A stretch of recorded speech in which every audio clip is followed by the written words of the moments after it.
Dritan, ajo që më bën përshtypje dhe regjia duhet ta kem një hartë e curisë deri tanishme të Rusisë në front, është që ritmi ka ndryshuar, domethënë Rusia, sipas Telegraf, Rusia po ecën me ritme të shpejta dhe të papara deri tani, thot Telegraf.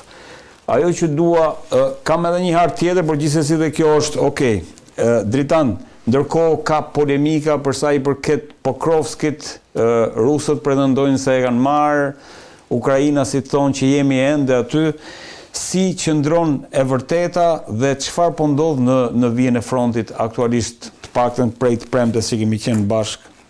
Shikon, vijën e frontit po ndodh ajo që po ndodh që të premten që kemi sqaruar edhe një herë në një emision të fundit tuaj që rusët po ecin. Sasia territori që po marrin, pra në rast se duke qenë se këta evropianët, kryesisht perëndimorët e kanë qef që t'ia shpjegosh në bazë të territorit, pavarësisht se pasi pjesën tjetër të luftës nuk e kuptojnë, pra luftën e kuptojnë vetëm nëpërmjet territorit dhe nëpërmjet shkatërrimit, pra asaj në çfarë të vërtetë është lufta. Lufta është shkatërrimi i fuqisë ushtarake të armikut, por evropianët dhe kryesisht perëndimorët kanë dëshirë ta konceptojnë luftën në bazë të territorit që ti merr. Dhe në bazë të territorit që ti merr, rusët janë duke marrë aktualisht territor, më shumë se sa kanë marrë në çdo herë tjetër, pra që nga në këto 3 vitet e fundit, pothuajse 4 vitet e fundit, se jemi në fund të vitit 4 të kësaj lufte, pra kemi 3, edhe 2 muaj bëhen 4 vjet nga lufta. Janë duke marrë territor, kjo vjen për shkak të asaj për të cilën lufta bëhet. Pra qëllimi i luftës, ashtu siç e përcakton dhe Clausewitz, është shkatërrimi i forcave armike. Dhe në momentin që ti arrin ta shkatërrosh armikun, atëherë territori është objektiv dytësor dhe objektiv parësor. Dhe këtë gjë kanë bërë edhe rusët. Pra tashmë po jep rezultatin e saj ata çfarë kanë bërë në këto 3 vjet e gjysmë, pra në këto pothuajse 4 vjet. Në këto 4 vjet rusët kanë tentuar të shkatërrojnë fuqinë ushtarake ukrainase dhe pothuajse është drejt shkatërrimit total. Dhe ky shkatërrim ju ka mundësuar atyre tashmë që ata të ecin me shpejtësi, me fjalë mund ta quajmë shpejtësi, me ritme. Me një ritëm më të shpejtë se kanë ecur në herë të tjera, në marrjen e territorit, por janë territore që bien për shkak se forcat ukrainase nuk kanë kapacitete ushtarake të mbajnë ato territore. Për shkak se fuqia e tyre ushtarake është dobësuar, qoftë në armatime, qoftë në njerëz, qoftë në municione. Dhe kjo i detyron ukrainasit që të tërhiqen nga ato territore të cilat nuk i mbajnë dot dhe këto territore të marrin. Por duke qenë se kjo ka sjellë këtë shkatërrim, pra kjo luftë e rusëve ka sjellë këtë shkatërrim të ushtrisë, ka sjellë të fragmentizim të frontit, pra nuk kemi një vit të përbashkët të frontit kësaj vije luftarake që është për 1300 kilometrash, atëherë kjo ecja nuk ndodh një trajtësisht në të gjithë fryen e frontit, por ndodh në xhepa të frontit, pasi edhe udhëtimet funksionojnë në këtë mënyrë. Pokrovski fjala vjen Dritan që folëm me rreth tjetër. Pokrovski është një territor i rrethuar, pra nuk ka rëndësi në rast se sot ka apo s'ka Ukraina, sa dy mund të ketë tek tu kushtar është një qytet i madh dhe vazhdon pastrimi i qytetit. Po, në një emision folëm që janë 10.000 ushtar aty të mbetur. Nuk janë në Pokrovsk 10.000 ushtar, në 10.000 ushtar janë në këtë xhepin operativ që përfshin edhe Mirnogradin e Pokrovskit, pra komplet ky territori është i përfshirë në këtë në këtë xhepin ka kishte 10.000 ushtar para një muaji, tashmë nuk janë 10.000 ushtar atje. Pasi një pjesë janë vrarë, një pjesë janë dorëzuar ata që kanë mbetur dhe ata që kanë mbetur, tashmë është pastrimi i këtij territori dhe gjatë kohës këtij pastrimi territori normalisht që ti mund thuash që neve kemi akoma ushtar, të thuash neve kemi forca atje, nuk do thotë se ti e kontrollon territorin. Pra ato janë forca të cilat kanë mbetur, të cilat nuk mund të dalin dot nga ky rrethim dhe për arsye reklame, për arsye të publikut, Ukraina është detyruar tashmë të ngrejë atë që quhet PR-in, pra public relation, marrëdhëniet me publikun edhe mbi fatkeqësinë e forcave të veta. Fatkeqësia e këtyre forcave është që këto forca kanë mbetur në Pokrovsk dhe nuk dalin dot dhe duke qenë se një pjesë e mirë këtyre forcave tashmë kanë mundësi të çojnë pra video të vendodhjes tyre duke kërkuar ndihma të ndryshme për të qenë aty, Ukraina po i përdor këto në aspektin propagandistik për treguar që neve jemi akoma aty. Realiteti është që ata që janë aty janë drejt shuarjes, drejt asgjësimit, pra ose do të dorëzohen ose do të vriten. Ky është fati i tyre. Pra mund të ndodhi nesër, mund të ndodhi për 2 javë, por Pokrovski është një qytet i rënd për arsye se për sa kohë ti nuk ke mundësi që të bësh kundërofensiv, që ti lirosh ata që janë në rrethim dhe të marrësh qytetin, atëherë nuk quhet më qyteti nën kontrollin tënd. Pra kontrolli i qytetit ka rënë. Ata që janë brenda nuk e kanë kontrollin në qytet. Po, ajo që më bëri përshtypje Dritan është që me këtë ritëm Rusia mund t'i marrë pjesë të mbetura të Donbasit, rajonit Donbasit brenda 9 muajsh. Jo, nuk është kjo. Çfarë do lloji pra çdo kush që e ka bërë këtë ka bërë një kalkulim të thjeshtë aritmetik. në këtë lloj lufte nuk shkon asnjëherë ky kalkulimi aritmetik është totalisht i gabuar, pra e kanë bërë ata cilët realisht ata cilët nuk marrin vesh nga lufta, sepse duke ardhur dhe duke ardhur, shikoni, fronti është i gjerë 1300, është i gjatë 1300 kilometra. Pra, në momentin që ky fronti është këtu 1000, këto janë zonat luftare në luftim. Pra ky fronti është 1300, në momentin që ky fronti del tu aty, ky fronti nuk është 1300, por bëhet 1000 kilometra. Pra fronti zvoglohet. Duke zvogluar fronti, shtohet përqendrimi i forcave. Duke shtruar përqendrimi i forcave, atëherë presioni që duhet bëhet do të jetë më i madh dhe rezistenca është më e madhe. Pra kështu funksionon aspekti edhe kur rezistenca është më e madhe, atëherë ky 9 muaj që i ka dalë këtij zotërisë, këtyre llogaritarëve të perëndimit, është nul, pra është zero. Prandaj them ata që kanë bërë këtë llogari nuk kanë asnjë eksperiencë ushtarake, thjesht bëjnë llogari, hajde bëjmë llogari sikur bëjmë një mbledhje aritmetikore. Lufta nuk është mbledhje aritmetikore. Është aritmetik lufta, por nuk është një mbledhje thjesht aritmetikore. Ti duhet futesh shumë komponentë të tjerë për të bërë këtë llogaritje. Pra do futesh komponentin e shtrirjes së forcave, do futesh komponentin e shtrirjes së frontit, do futesh fuqinë e forcave, llojin e forcave dhe në momentin që fronti ngushtohet, atëherë këto forca, sepse është si që në rast se një 200 metra katror, në një 200 metra gjerësi, ti ke ta zëm për shembull 200 forca, dhe këto 200 forca ti sulmohesh nga 400 forca. Këto 200 forca nuk e mbajnë dot prandaj. Këto vijnë duke ngushtuar dhe kur fronti ngushtohet shkon 100 forca, këto 200 forca sado të humbin do vinë në 100 metra dhe në këtë 100 metra ti mund t'i kesh 400 forca, por në këtë 100 metra këta janë 130 veta, është vështirë që ta çash sepse fronti është i ngushtë. Në këtë moment rezistenca bëhet më e madhe. Dhe kur rezistenca bëhet madhe, atëherë atij që sulmoni duhet kohë më e madhe për ta marrë këtë territor. Prandaj, ky 9 muaj që thonë ata bie poshtë totalisht, pra nuk mund të bëhet llogaritje. Nuk mund të bëhet asnjëherë llogaritja në këtë aspekt që bëjnë ata, pra nuk shkohet në këtë llogaritje. Dritan, mesazhi që po jep Rusia me këtë, le të themi, me shtimin e intensitetit të goditjeve, nuk kemi as mesazh dashuri të shtetit. Lidhet gjë me faktin që ne, nëse do ketë një marrëveshje do bëhen me kushtet tona. Nuk kemi asnjë mesazh dhe asnjë shtim të intensitetit të goditjeve. Si e thash, dhe kjo është mesazhi që lidhur me këtë që them. Nuk ka shtim të intensitetit të goditjeve. Goditja e forcave ruse vazhdon të jetë konstante prej fillimit, pra nuk ka ndryshuar, nuk kemi një ofensivë ruse. Në rast se do të kishim një ofensiv total, atëherë mund të thoshim që kemi një ndryshim. Kjo shpejtësia që ka ndryshuar. Kjo shpejtësia që ka ndryshuar nuk ka ndryshuar për shkak të shtimit të fuqisë, për shkak të shtimit të goditjeve, për shkak të ndryshimit të taktikës. Jo. Kjo shpejtësia është shtuar për shkak të rënies të dobësuar në këto 3 vjet e gjysmë të rezistencës ukrainase, pra të forcave ukrainase dhe të gjithë NATO-s, mendimin që i ka dhënë, sepse Ukraina tashmë nuk prodhon më asgjë, pra ushtria ukrainase dhe gjithë armatimi i Ukrainës humbi 6 muajt e parë të luftës. Pra aty mbaroi Ukraina. Në fund të 6 muajve të parë të luftës, çdo gjë Ukraina filloi ta merrte nga NATO dhe sot tek kësaj dite e merr nga NATO. Pra gjithçka është e varur te NATO dhe NATO nuk ka këto kapacitete që të mbulojë Ukrainën me nevojat që asaj duhen për të rezistuar në mënyrën siç duhet të rezistojë në këtë front. Është rënje e rezistencës. Absolutisht kemi rënje të sa një përpjekje e Rusisë për Po ky është qëllimi i Rusisë, mesazh politik. Nuk kemi përpjekje, nuk kemi asnjë nuk ka mesazh sidomos në këtë kohë. Nuk ka mesazh politik, nuk ka mesazh politik. Po është kjo rënje e rezistencës për shkak të kësaj të veprimtarie ushtarake të forcave ruse në mënyrë konstante për këtë qëllim. Pra që në një moment caktuar të vi rënja e këtij fronti, rënja e kësaj rezistencë. Në moment që bie kjo rezistencë, atëherë thjesht. Pastaj ti mund ta përdorësh si duash, por nuk kemi një mesazh në vetvete që themi po e bëjmë këtë arsye. Po të kishim një ofensiv, pra të kishim marrë një ofensiv të përgjithshme rusët, atëherë mund të thoshim që po e marrin këtë ofensiv për të dhënë një mesazh. Po nuk kemi një ofensiv. Kemi një ecje konstante në gjithë ato, pra pa ndryshuar ritmin. Qartë. Në këtë pikë jemi. Ndërkohë Dritan, me që kishim edhe hartën këtu, regjia këtu mbaje pak të lutem, ajo më bëri përshtypje, domethënë një lajm apo një deklaratë e Kellogg, që është edhe një nga dërguarit e presidentit Trump, një njohës shumë i mirë i atij rajoni, i cili ka thënë që vetëm 2 pika po e bllokojnë këtë paqen apo le të themi dakordsinë për paqe. Dhe ato janë statusi Zaporizhjas, i asaj centralit bërthamor të Zaporizhjas dhe rajoni i Donetskut. Unë nuk e besoj atë që thot Kellogg, që thot deri më sot ka folur budalliqe gjatë gjithë kohës.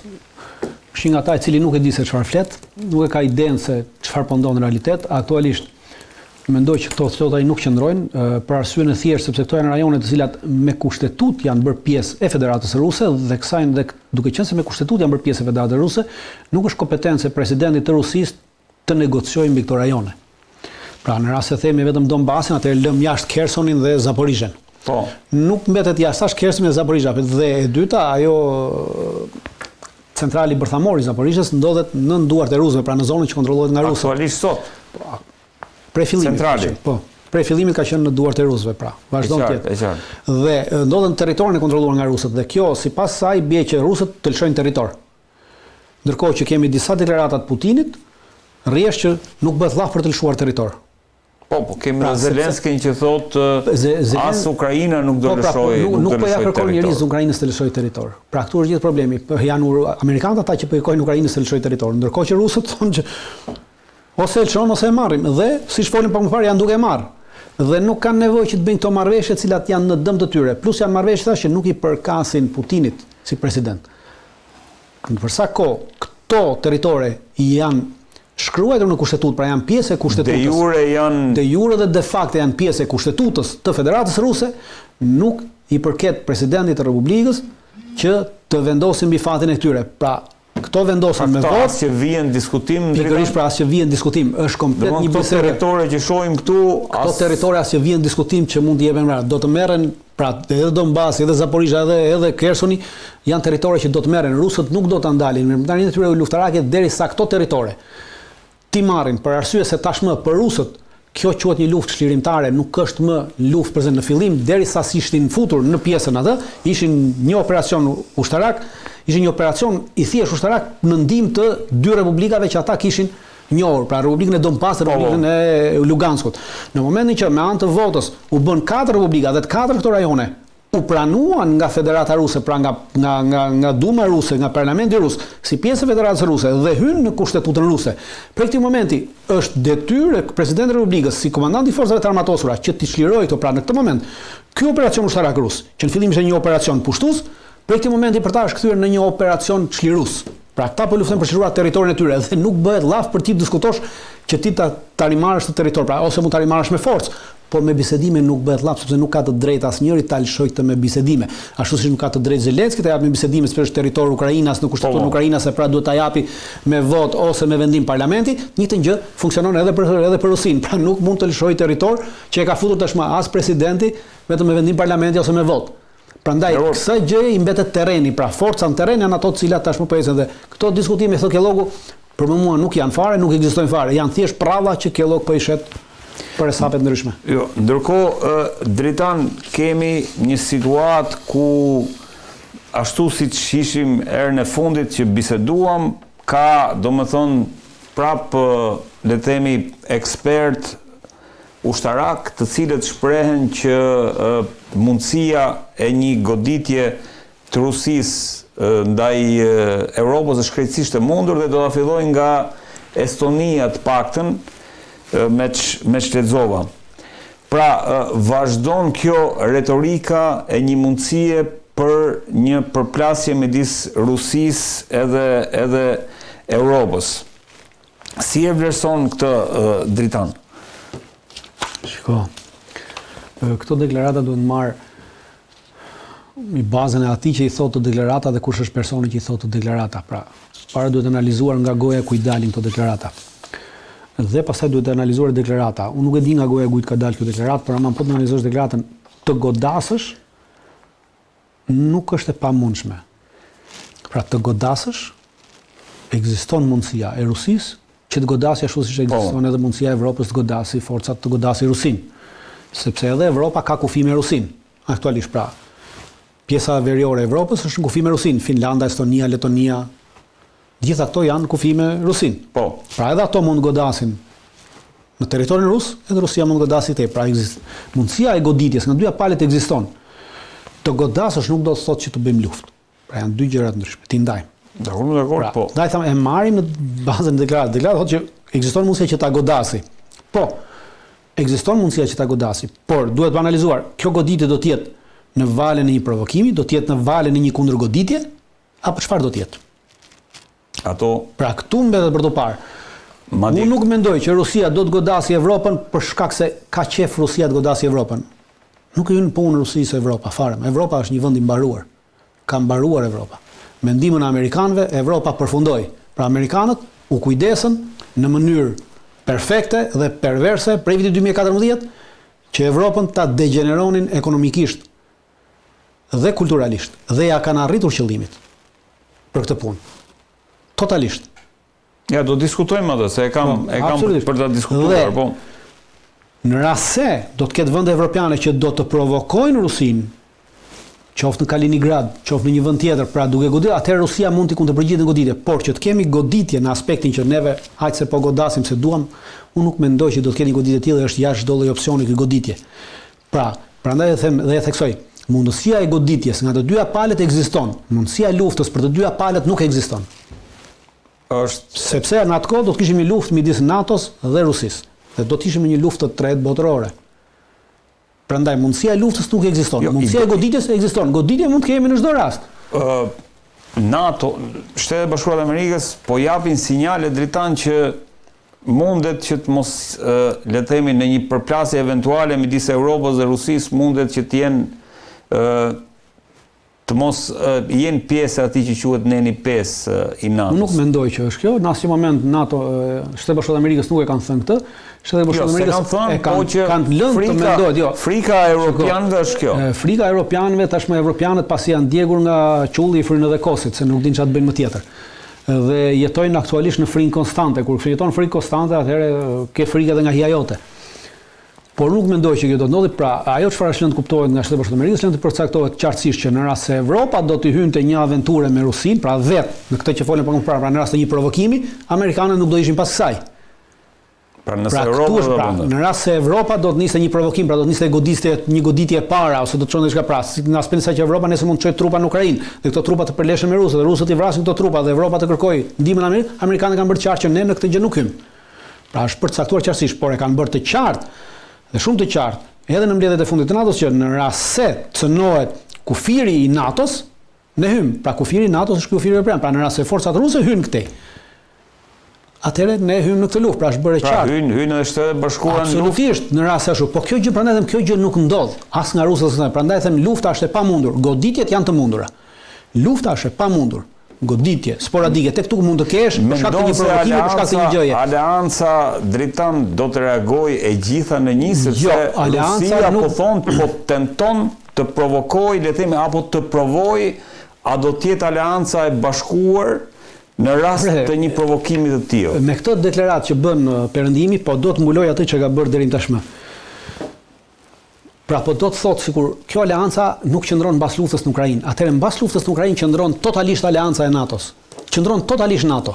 Kjo NATO së bashku me Shtetet Bashkuara të Amerikës prej fillimit të luftës në Ukrainë, prej javës së parë të luftës në Ukrainë, me datë 4 mars të vitit 2022, ka ngritur në Wiesbaden të Gjermanisë një komandë ushtarake të drejtuar nga komandanti i NATO-s amerikan për Evropën, dhe merret dhe mbikëqyr luftën në Ukrainë, dhe aty merret gjithçka, çdo vendim, çdo drejtim, çdo informacion ushtarak i nevojshëm strategjik që i duhet Ukrainës, çdo vendim për të goditur forcat ruse në territorin, çdo gjë vjen nëpërmjet kësaj komande.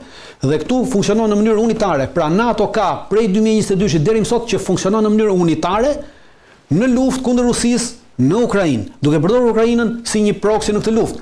Dhe sot të dalësh të thuash që po na provokon për të na parë, do të jemi bashk, po këta bashk janë.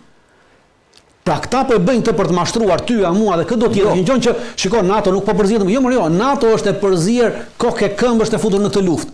Vetëm se ushtarët e NATO-s nuk po luftojnë atje, vetëm ky është diferenca. Çdo gjë tjetër që luftohet është NATO. NATO me informacione, NATO me stërvitje, NATO me përgatitje, NATO me trup, NATO me armatime, NATO me municione, NATO me të dhëna strategjike, NATO me mbulim strategjik, NATO me zbulim, të gjitha është duke i bërë NATO. Nuk ka asnjë kapacitet Ukraina. Ukraina është duke bërë vetëm ai ushtari në front është i Ukrainës. Por ajo çka ka veshur ushtari në front, ajo çka mban ushtarin kokë helmeta, ajo çka pushkë mban ushtari, ai ushqimi që ha ushtari, të gjitha janë të NATO-s, nuk janë asgjë të Ukrainës. Pra NATO është unifikuar në këtë mes dhe është unike. Nuk ka çfarë provokimit presi për të parë a është apo s'është unike NATO. NATO po vepron në mënyrë unisone. Ideja është, për shembull, The Guardian thotë që Shtetet Bashkuara të Amerikës janë gati për të shitur Ukrainën me një, le të themi, në një marrëveshje të pisët me Rusinë. Po pra kjo është e gjitha një mushtrim, një mashtrim. Nuk ekziston një gjë e tillë. Nuk kanë bërë në një Shtetet Bashkuara të Amerikës nuk janë gati ta shesin Ukrainën sepse ju duhet Ukraina. Shtetet Bashkuara të Amerikës ju hyr Ukraina në punë që nga viti 1992. që në doktrinat ushtarake, që në doktrinat e tyre, që në strategjitë e tyre ushtarake, që në strategjitë e tyre kombëtare të vitit 92, ata kanë përmendin Ukrainën dhe në atë janë në Ukrainën dhe sot të kësaj dite nuk kanë për të lëshuar Ukrainën sepse vetmja mundësi ju jep mundësi atyre Ukrainën që të mbajnë të karikuar Rusinë gjatë gjithë kohës, pra ta mbajnë atë të angazhuar në këtë hemisferë, ta mbajnë atë të angazhuar në këtë luftë me idenë se nesër duke mbajtur një luftë të gjatë, Rusia do të shkërmoqet, do të bjerë ekonomikisht, do të bjerë ushtarakisht dhe nesër do të hyjmë dhe ta ballkanizojmë Rusinë. Kjo është ideja që ka pasur gjithë një anglozionizëm, i cili dhe ka anglozionizëm neve sot e quajmë deep state. Për arsye se nuk mund t'i themi anglozionizëm se kemi frikë t'i themi nga që janë edhe këta zionistët fashist, pra zionistë fashistët në këtë aspekt, dhe tashmë i themi deep state, por është ky anglozionizmi që kanë qenë prej 45-s e mrapa. Dakor, po nuk mund t'i mohojmë deklaratat e Trumpit për Europën. Nuk ka asnjë deklaratë Trumpit, e gjitha është mashtrim për t'i ardhur në ndihmë këtyre liderëve të mbaruar evropian, këtyre liderëve fashist të Evropës, të cilët po duan të justifikojnë shpenzimet e tyre ushtarake. Trumpi po donte të abandononte atëre, po të vizte të abandonimi i NATO-s, dhe atë nuk i detyronte vendet e Evropës dhe gjitha vendet e NATO-s që ta çonin buxhetin në 5%. Çorja e buxhetit ushtarak në 5% nuk do thotë abandonimi i NATO-s, nuk do thotë abandonimi i Evropës. Çorja në buxhetin e NATO-s 5% për çdo vend do të thotë që mund të thotë që kjo NATO nuk do të ketë zgjerim territorial, por ama do të ketë një zgjerim tjetër, sepse ti nga 2% e çon 5%, atë çfarë? Ti do zgjerohesh në mënyrë ushtarake, pra do të forcohesh ushtarakisht, do të rritësh kapacitetet e tua ushtarake.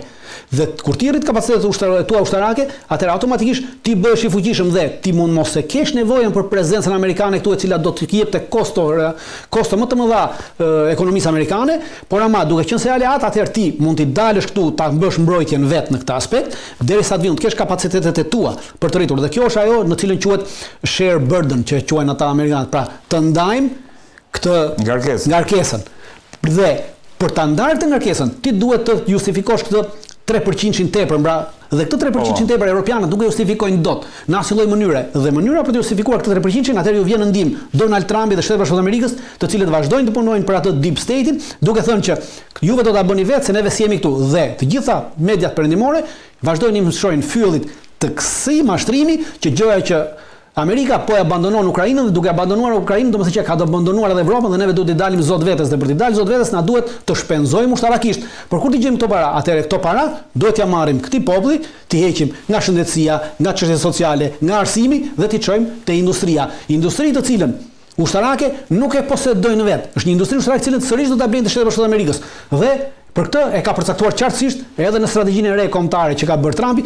Ja, do flasim. Që do të hyjnë atje, pra gjithçka do të varet në Shtetet Bashkuara të Amerikës. The Washington Post, Zelenski nuk do të jap tokë dhe refuzon t'i përkulet Putinit edhe Trumpit ose Trumpit, ëh. Shikoni, gjitha këto janë prallat, e do të kemi gjë parasysh. Ne po flasim për një president, për një ish president, sepse realiteti është që ky është ish president.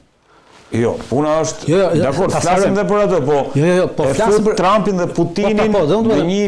Po flasim për një ish president, sepse nuk është më president, pra është president në mënyrë të jashtëligjshme aty, sepse i ka mbaruar afati. Pra është ish president në detyrë. Po gjithsesi është ish president në detyrë. Dakor? Po është në detyrë. Në detyrë. Pra nuk është president i zgjedhur, është president në detyrë. Mbaroj. Dhe ky president i detyrë është i varur totalisht nga Shtetet e Bashkuara të Amerikës. Nga Amerika është i varur për parat që jep Amerika, është i varur për ndihmën ushtarake që jep Amerika, dhe është i varur sepse të gjitha institucionet juridike në këtë Ukrainë pas vitit 2014 janë nën kontrollin amerikan. Institucioni i lartë për luftën kundër korrupsionit, ajo që ata quajnë si çështje FBI, gjykata e lartë për luftën korrupsionit, të gjitha varen nga ambasada amerikane. Po të shohësh për bërjen në Ukrainë, e kanë përcaktuar edhe në kushtetut kur janë themeluar këto institucione, thotë që këto institucione do të kenë në varësinë, pra do të kenë në krye të tyre këto institucione varen nga një komision, dhe ky komisioni do të ketë 2 civil ukrainas, 2 civil, dhe do të ketë edhe përveç 2-3 specialistëve të huaj ndërkombëtar, do të ketë edhe një antar të ambasadës amerikane. Pra janë totalisht këto institucione janë totalisht në dorën e amerikanëve, dhe amerikanët kur të duan këto institucione ja lëshojnë kurriz Zelenski, siç ja lëshuan para një muaji, dhe siç ja lëshuan edhe shefit kabinetit Zelenski, të cilët e detyruan që të jepte dorëheqjen, siç ja lëshuan ish atij ortakut Zelenski, i cili mori arratin, dhe i nxorën paratë që ishte vjedhur. Pra, këto institucione nuk varen nga Zelenski. Këto institucione varen nga amerikanët dhe kur të duan amerikanët, ja lëshojnë Zelenskit kurriz dhe këto institucione nesër mund të dalin me deklaratë që ta arrestojnë Zelenskin, duke qenë se është president në detyrë dhe s'ka më imunitet. Kuptoni, pra prandaj thash atë president duhet kemi parasysh se me kë kemi të bëjmë. President në detyrë, nuk ka më legjitimitet. Dhe ky institucion nesër mund ta arrestojë në vend Zelenskin pa problem fare, sepse varet nga Shtetet e Bashkuara të Amerikës dhe gjithë kjo është një lojë që po duhet të krijojë perceptimin e njerëzit që ky është i fuqishëm dhe Zelenski po i reziston kësaj që neve po i ofrojmë, për ta bërë të mundur nesër që të pranohet nga të gjitha palët ajo çfarë do bëhet. Dhe kjo luftë po shkohet deri në aspektin që do të bjerë terreni. Në momentin që bie terreni ti nuk ke çfarë bën më, ti pranon atë terren aty dhe është e përshtatshme amerikanët nuk po duan të vënë një paqe, nuk bëhet llaf për të vënë paqe, po bëhet llaf për të arritur një armë pushim. Nuk janë të interesuar për paqe. Nuk kanë qenë ndonjëherë të interesuar për paqe në këtë rajon. Kanë qenë të interesuar për një armë pushim. Dritan, ndërkohë që Putin kërcënoi, le të themi, me luftë, nëse duan luftë do kenë. Trump diskutohet, është shumë kritik ndaj Europës dhe edhe në një lik rrjedhë informacioni Macron vetë ka thënë që Trump mund të tradhtojë Ukrainën. Kemi këtë takim që ndodhi në Londër të Zelenskit me 3 fuqitë më të mëdha të Europës, me Britaninë, me Macron dhe me Merz. Si ta lexojmë këtë lëvizje dhe çfarë do të thotë? A paremron kjo që do të vazhdojë, le të themi, situata që kemi në Ukrainë? Kjo nuk paralajmëron asgjë, është thjesht një lëvizje për të mashtruar qytetarët evropian. Janë këto lëvizje që bëhen në Evropë, herë samite paqe, herë takimet tyre për të mashtruar qytetarët evropian që shikon neve po përpiqemi me të gjitha normë, të gjitha format dhe mënyrat që të arrijmë një paqe me Rusinë, po është Rusia ajo e cila nuk do paqe sepse siç thatë edhe juve pak më parë, dalin atë që na kërcënoi Putini. Pra, është i puna asaj që ta shpjegoj më thjesht për qytetarët. Pra, në rast se ti më shan mua nga nëna dhe unë them hajde provoje, kush është kërcënuesi në këtë mes, unë apo ti? Dakor. Pra kjo është ajo që ka ndodhur me Putinin. Pra këta i thanë ne të sulmojmë ty, ne do marrim veprime preemptive dhe thajt provojeni. Dhe tash themi që ky na kërcënua. Putini këtë drejt në fakt sepse ishte NATO, ta sqarova në këtë aspektin më popullor të mundshëm. Kjo fotografi domethënë po është thjesht propagandistike. Është propagandë. Janë këto nevojat më të mëdha të Europës. Këto të treja garantojnë Zelenskin. Këto të treja nuk janë asnjë fuqi më. Franca, Anglia dhe Gjermania nuk kanë më asnjë fuqi. Nuk kanë as fuqi ushtarake, as fuqi ekonomike. Po kanë 10 fishin e ekonomisë së Rusisë. Po çfarë prodhojnë ato, sepse ti mund të thuash un kam 10 fish se ke të ardhur sepse ke hyrje dalje, po çfarë prodhon ti me këtë? Sa e ka bazën e blerjes qytetari që bën me atë që ti jep. Pra sa ka vajtur energjia, sa ka vajtur çmimet, sa kanë vajtur ato, pra çfarë prodhon? Ti nuk prodhon dot asnjë më. Sa ka vajtur, ku i ke industrinë e rëndë automobilistike gjermane? Ka filluar të mbyllet, është mbyllur. Edhe amerikanët po ankohen që gjermanët i kanë mbyllur të gjitha firmat e tyre kimike për shkak se energjia është rritur dhe i kanë çuar në Kinë dhe po prodhojnë. Në Kinë ishte Macroni, ja? Po edhe gjermanët kanë vajtur, kanë përhapin fabrikat e tyre kimike, i kanë mbyllur të gjithë industrinë kimike që ka Gjermania, e kanë mbyllur, ka falimentuar në Gjermani për shkak të energjisë që ka vajtur shumë e shtrenjtë dhe e kanë hapur në Kinë dhe po prodhojnë për nevojat e tyre lëndë kimike dhe gjitha në Kinë me energji ruse. Pra këtu jemi, pra kjo Evropa ka përfunduar, ju mos e shihni këtë si duket. Energjia ruse. Po prapë energjia ruse, sa ajo është më e lira, nuk kanë ku shkojnë. Energjia ruse te e cila i shkëputi Amerika prej vitit 2014, këtë tentoi. Ti shkëpuste nga energjia ruse. Ky ka qenë qëllimi i Amerikës prej fillimit. Ta shkëpuste Evropën, atëherë Evropa ishte, mund të flis deri në 2022-shin, deri në 2023-shin Evropa ishte fuqi ekonomike. Pra në 2023 Evropa nuk është më fuqi as ekonomike as ushtarake. Nuk ka më asnjë kapacitet. Macron ishte në Kinë, në Dritan edhe të gjitha këto bashkë, mesazhe të forta në Kinë. Të gjitha këto treja këto bashkë. Duhet kemi një video aty. Forca ushtarake sa gjysma e forcave ushtarake ruse që janë sot që po luftojnë në Ukrainë. Rusët kanë sot 750.000 forca në Ukrainë. Të treja këto bashkë bëjnë diku rreth 450.000 forca. Po ja, kjo është kapaciteti. Pamjen e Macronit jemi në Kinë. Për herë të parë i shikojmë këto pamje Dritan flas të një presidenti francez i cili shikon mesazhet na kujtojnë atë kohën kur George Bushi erdhi në fushkruj, ajo që prishi protokollin edhe përdor një mesazh. Kemi gjë parasysh. Jo, si lidhet kjo? A është një mesazh për Shtetet e Bashkuara kjo, se Shtetet e Bashkuara po duan ta izolojnë? Unë besoj që që Franca nuk kishte nevojë, pra nuk është vetëm kjo. Macroni tha haptazi në vizitën e tij në Kinë, pa i kërkoi Kinës që të vijë dhe të bëjë investime të mëdha industriale në Francë. Pra, nuk besoj se mbeti për këtë. Kjo ishte pjesë, ishte një mesazh më tepër për nevojat e tij elektorale në Francë. Kjo. Qartë, jo, nuk është një mesazh vizita e tij në Kinë, një mesazh që lidhet me vizita e tij në Kinë është nëse ju si SBA doni të izoloni Kinën, ne i hapim dy. Jo, nuk ka të bëjë me atë, nuk ka të bëjë me atë. Ka të bëjë me atë tentativën e francezëve që gjithmonë francezët që pas luftës botërore kanë tentuar të jenë atë aspektin të pavarur, pra në atë pavarësinë e tyre, pavarësi cilën e përcaktoi më së qartë dhe më së miri De Gaulle, pavarësisht se francezët e sotëm, pra përfshi Macronin, Holland, presidentin Holland, presidentin Sarkozy, u larguan nga ajo pavarësi që De Gaulle i ofroi francezëve. De Gaulle për këtë arsye nxori Francën nga NATO një farkohe dhe rifuti sërish dhe është i vetmi vend i NATO-s i cili mund të hyjë dhe të dalë në NATO sipas dëshirës. Pra, këtë e ka përcaktuar De Gaulle në themelimin e NATO-s. Sepse francezët kanë atë krenarinë e tyre franceze dhe për këtë krenari këtë krenari ne hyjmë dhe dalim. Po francezët, Franca është i vetmi vend i cili hyn dhe del në NATO. Nuk ka nevojë për vetën. Nuk ka nevojë për vetën e kujt është përcaktuar në atë në firmën kur janë hedhur firmat është përcaktuar atë. Pra këtë i bëri De Gaulle për t'i dhënë një pavarësi për shkak të asaj krenarisë që kanë francezët, pra që ndjen krenar. Por atë krenari e kanë humbur më, këta presidentë që erdhën më mbrapa e kanë humbur totalisht. 3 presidentë e fundit e kanë shuar të krenarinë franceze. Dhe e kanë bërë totalisht Francën vasale tashmë të Shtetit Bashkuar të Amerikës.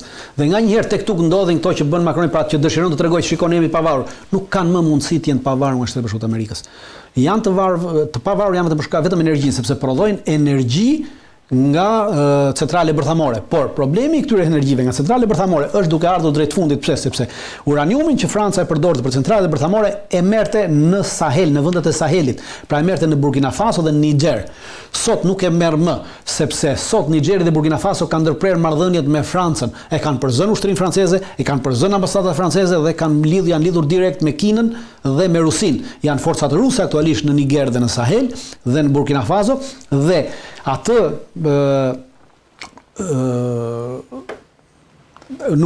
atë materiali nuklear, të cilët e merrte uraniumin që e merrte nga këto, e merrte me 0.28 euro kilogrami në Afrikë, ndërkohë që uraniumin që përdorte se merrte një uranium tjetër të pasuruar që e merrte nga Kanadaja, e merrte me 280 euro kilogramin. Dhe tashmë, duke qenë se atje po i mbyllet, do jetë detyruar nesër. Uraniumi 280 milion euro se jo, është 280 euro kilogrami. 1 kilogram është nuk është uraniumi që përdoret për energji elektrike, pra. Është një uranium për energji elektrike. Për energji që prodhohet, jo uraniumi që përdoret bomba, mos më bëni atë se ajo është tjetër. Pra valla për uranium është material, është mineral, pra. Thjesht si mineral, kilogram mineral i papërpunuar, pra mineral është me këtë toni pastaj kur përpunohet pastaj ajo merr dera sa duhet.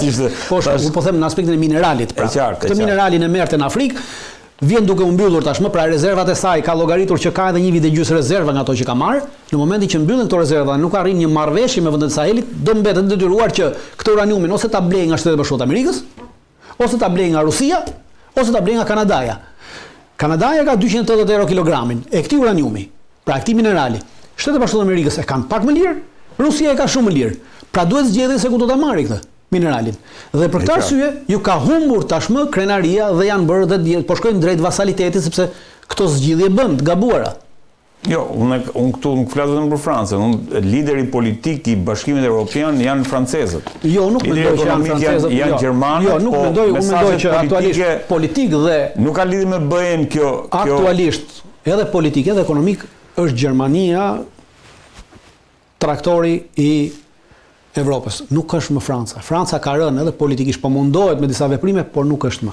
Janë gjermanët ata që përcaktojnë, sepse duke parë vendimet e fundit në Bashkimin Evropian, vendimet e fundit të NATO-s, vendimet e fundit për Schengenin ushtarak, pra Schengenin në NATO, Schengenin e NATO, Schengenin ushtarak, të gjitha këto nuk kalojnë më nga Franca, po kalojnë gjithçka nga Gjermania. Prandaj po them që është Gjermania ajo dhe jo Franca. Jo, Gjermania është, po ka disa ekspertë që le të themi, janë të shqetësuar për faktin se Gjermania por i merr, le të themi, një lloj fuqie ushtarake të cilën deri dje ja kishin ndaluar. Dhe kjo një pjesë e tyre e shohin si rrezik të rikthim të Gjermanisë, le të themi, në këto terma. Shiko, ajo ndalimi ka qenë gjatë kohës luftës së ftohtë. Në momentin që mbaroi lufta e ftohtë, para ran dy kampet. Ra kampi lindor, i cili përbëhej nga Tratati i Varshavës, në atë moment ra edhe ndalesa që kishte Gjermania për çështje ushtarake, sepse ai ishte vendosur nga kampi lindor, i cili përcaktonte qartësisht që forcat ushtarake gjermane nuk do të kalonin një kapacitet caktuar. Në moment që kalonin të kapacitet caktuar, atëherë fronti Tratati i Varshavës kishte drejtën të ndërhynte sërish në Gjermani sepse mund të shkonte pra. Kjo ishte bërë marrëveshja. Dhe në pjesë e kësaj marrëveshjes, në atë kohë është arritur në 53-shin kjo marrëveshje, pjesë e kësaj marrëveshjes ishte edhe pjesa e Austrisë, e cila Austria duhet të ishte neutrale, pra jo pjesë e NATO-s dhe shtet neutral. Pra të mos bëshin bashkë Gjermania Austrinë në NATO sepse mund të rilindin një nazizëm të ri. Pra kjo ishte përpasje. Në momentin që Traktati i Varshavës ra në vitin 1992, ra kjo pengesë sepse nuk ishte më kusht të ndalonte Gjermaninë për çdo, por Gjermania zgjodhi atëherë një rrugë ekonomike, forcinë e saj ekonomike dhe nuk zgjodhi investimet ushtarake. Sepse nuk i duheshin, nuk shifte rrezik, pra kjo ishte vendim autonom, nuk ka lidhje me detyrime. Nuk kishte më detyrimi ra në momentin që ra i tjetër që ta detyronte. Pas kish më kusht ta ndalonte. Pra që dilte dikush për Zot asaj që kishim shkruar. Nuk kishte më në këtë aspekt. Pra nuk ka pasur asnjë ndalesë. Nuk ka pasur një traktat Varshave, po thuaj që s'kishte më kusht ta ndalonte. Mbaroi. Ndërkohë ka dalë shumë i polemizuar në fakt plani strategjik i sigurisë i Shteteve të Bashkuara të Amerikës. Cilat ishin mesazhet kryesore, sepse në një farë mënyre preket para shumë raporti me Rusinë, raporti me Kinën, raporti me Europën. Pra ishte jashtëzakonisht polemizues, kam parë shumë debate dhe shkrime për sa i përket këtij, le të themi, ndryshimit të madh që ka ndodhur, që ka prodhuar ky plan. Unë nuk mendoj që ky plan ka sjellë ndonjë ndryshim të madh. Ky plan s'ka sjellë asnjë ndryshim, asnjë gjë. Ato debate që thonë ato që kanë bërë njerëzit, pra është varet mënyra se si e kanë lexuar, pra mund ta lexosh në mënyrë si profesore, mund edhe vetëm ta lexosh, por unë mendoj që strategjitë kombëtare duhen analizuar dhe jo lexuar. Pra shumë e thjeshtë. Pra në rast se e lexon, atëherë mund të lexosh dhe truri lexon atë që do të lexoj dhe nuk lexon atë që duhet të lexoj. Dhe unë mendoj që jemi në aspektin që shumica kanë lexuar atë që duan të lexojnë dhe nuk kanë lexuar atë çfarë duhet të lexojnë, për cilën shkruhet. Kjo strategji kombëtare, pra e para quhet strategji kombëtare e Shtetit Bashkuar të Amerikës. Dhe ajo që është më e bukur, kjo strategji kombëtare e Shtetit Bashkuar të Amerikës ndahet në hemisferën perëndimore, pra që vinë Karaibet dhe Amerika Latine. Po, në kapitull, ndahet në Indokin, pra Azia, cila përfshin Kinën, ndahet Europa dhe Afrika, okay?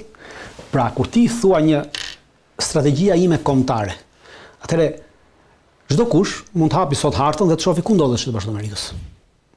Shteti Bashkuar të Amerikës ndodhet gjë në Azi? Jo. Ndodhet në Evropë? Jo. Ndodhet në Afrikë? Jo. Ndodhet në Rusi? Jo. Ku ndodhet Shteti Bashkuar të Amerikës? Ndodhet në Amerikën Veriore. Po. Ndodhet në Amerikën Latine? Jo, ndodhet në Amerikën Veriore. Pra strategjia kombëtare përcakton që ti duhet flasësh për atë çka ke ti brenda kombit tënd, ku është shtrirë kombit. Kombit është shtrirë në këtë. Dhe duke qenë se amerikanët janë shtet komb, pra jo si shtetet e tjera që nuk janë totalisht shtet komb, por një pjesë e mirë nuk janë shtet komb, janë shtet komb dhe kufit e tyre përcaktojnë kombin. Pra çdo gjë duhet të ishte brenda kufive, ndërkohë që ti flet për Azinë, për Afrikën, për Evropën, për Amerikën Latine. Pra ti flet për jashtë kufive.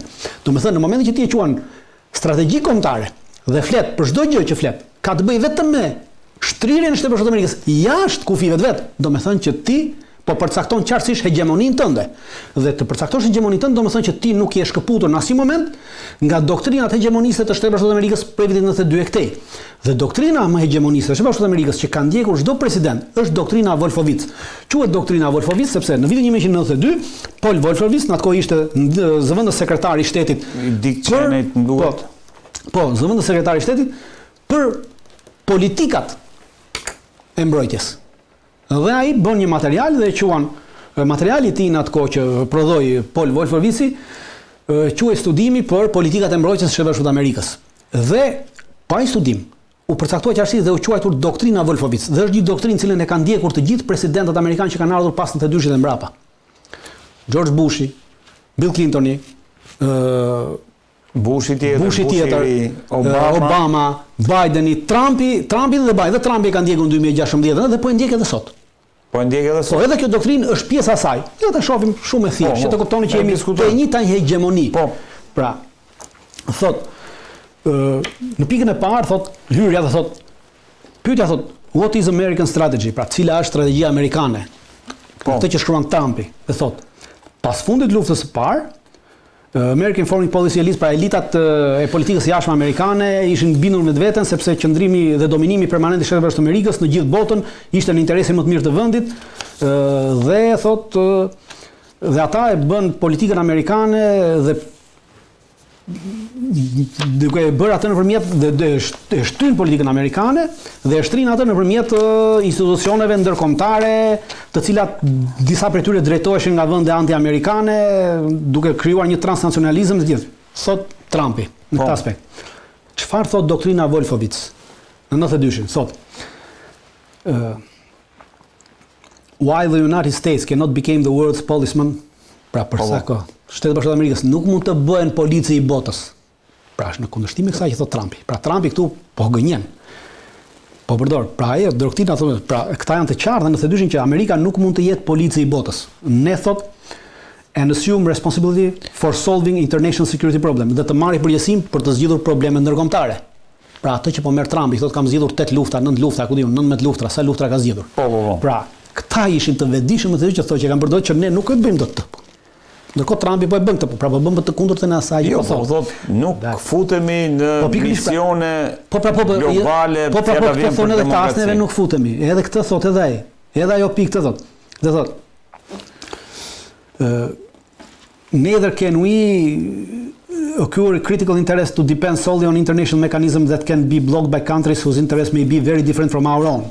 Pra, Trumpi thot që ata e vunë Amerikën në duart të institucioneve të cilat nuk ishin anti-amerikane, dhe ky thotë, ne nuk mund ta vëmë në 92-shin, ne nuk mund ta vëmë Amerikën në duart të vendeve ose të mekanizmave ndërkombëtar që mund të bllokojnë interesat tona, dhe që janë interesat e tyre janë ndryshe me tonat. Pra është e njëjta gjë.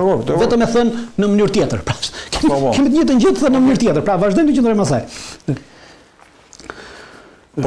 Po flet për parimet drejton. Po ato që të edhe ndare, pra ajo çfarë parimet që Trumpi përcakton dhe thotë që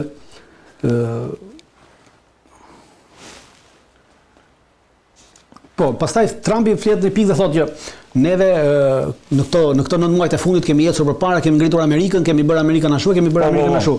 Edhe ajo në 92-shin thotë, America's strategic position is stronger than it has been for decades. Kështu e nis edhe Volovici. Pra, pozicioni strategjik i Shtetit Bashkuar të Amerikës është më i fortë se sa ka qenë në dekada. Tekstualisht. Jo fjalë për fjalë, po tekstualisht thotë edhe Trumpi që pozicioni i Amerikës në këto 9 muaj që un kam qenë president është më i fortë se sa ka qenë më përpara. Pra është e njëjta e një fakt tekst të dyshin ashtu ka qenë. I njëjti tekst. Mirë, ne po flasim për njëjtin tekst. Tonë dakord pastaj. Dhe vim më pas vim te ajo. Te pika e dytë e kësaj strategjie thotë, what should the United States want? Çfarë do të kërkojnë Shtetet Bashkuara të Amerikës? Thot, first and foremost, we want the continuous survival and safety of the United States. Pra pikë së pari duam vazhdimsinë dhe mjetesën e Shtetit Bashkuar të Amerikës. Po. Te doktrina Wolfowitz, pika e parë, defense policy goals. Cilat janë? The survival of the United States as a free and independent nation. Dakor, dakor. Po them që jemi të vazhdojmë të ju tregoj që jemi tek e njëjta gjë. Njëjta gjë, është e njëjta doktrinë, vetëm se ky e ka artikuluar në mënyrë tjetër, ata e kanë artikuluar në mënyrë tjetër. Qëllimi është hegemonia, primati i Shtetit Bashkuar të Amerikës mbi këtë glob. Nuk është asgjë tjetër. Pavarësisht se duket sikur kemi ndonjë ndryshim, nuk kemi asnjë ndryshim në atë. Po ta shohim si të duhet. Fjala vjen misionet globale për demokracinë, dritan që ka bërë misionet globale për demokracinë që ka bërë deri tash Shtetet Bashkuara të Amerikës do të vazhdojnë edhe këtë jetutje. Do të vazhdojnë sepse Trumpi e ka përcaktuar në këtë strategji përcakton dhe thotë në një pikë thotë we want to maintain the United States unrivaled soft power. Pra ne do të vazhdojmë të mbajmë fuqinë e butë. Ka në thojza fuqinë e butë, dhe do ta shpjegojmë çfarë është fuqia e butë. Të parival, unrivaled, të parival. Shtetet Bashkuara të Amerikës, siç ka qenë deri tani. Through which we can exercise positive influence nëpërmjet të cilës ne mund të ushtrojmë influencë pozitive. Pra influenca është pozitive çfarë është kjo Dritan? Through the world that furthers our interest. Influencë pozitive mbi botën për të that furthers our interest. Që hap interesat tona, që shtrin interesat tona. Si ta lexojmë këtë Dritan? Kjo gjë ka ndodhur Fuqi e butë. edhe nga 92 deri. Fuqi e buta vjen nëpërmjet organizatave jo qeveritare. Janë këto organizata jo qeveritare që kur nëse mbani mend kur erdhi Trumpi fillim tha që kanë marrë kaq milion dollar për këtë punë, kaq milion dollar të punë dhe USAID që ishte USAID, Endowment for Democracy, Open Society e Sorosit. Pra të gjitha këto organizata që funksiononin dje për këtë anglosionizmin e djeshëm të cilën Trumpi e quan deep state. Dhe ky anglosionizmi i sotëm që nuk e quan më deep state, por është anglosionizëm, po të njëjtën gjë do bëjnë nëpërmjet soft power, sepse ajo është soft power. Pra gjitha këto organizata që dje kur erdhin pushtet para 9 muajsh, i shau, çfarë s'u bëri, çfarë ashtu? Po. Të gjitha këto organizata tashmë do të thotë që këto organizata shkriu USAID-in të pak. Këto organizata tashmë vetëm USAID-i si ishte shtetërore, pjesët e tjera këto tjerat janë private dhe do të punojnë. Pra ai do t'i përdori sërish këto organizata, thotë do t'i përdorin këto organizata për të ushtruar influencë pozitive ndaj vendeve të botës, që të hapim interesin tonë. America first, thotë ai. Pra, sërish këto organizata, përfshi edhe organizatën e Sorosit, Open Society, do jenë tashmë nën vasalitetin e Trumpit.